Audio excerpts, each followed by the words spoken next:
HbA1c of 6.5 and above. Pagka hindi 6.5 and above, hindi kayo diabetic. Halimbawa, 130 ang sugar nyo, FPS 130. Ang HbA1c nyo is 6. Pre-diabetic. Hindi kayo diabetic. Pagka first time na nakita ko ganyan ang sugar nyo, hindi ako magbibigay ng medication. Babaguhin ko lang yung kakainin nyo, yung lifestyle nyo, babaguhin. Huwag na kayong kumain ng mga nagpapataas ng sugar. Ano ba yung mga to?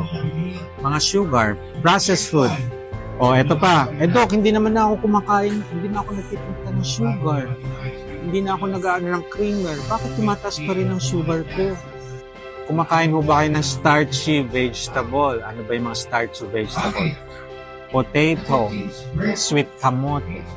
Yes, lahat ng gulay na nasa ilalim, starchy foods o mais, root crops, mga mais, tumataas din ang sugar.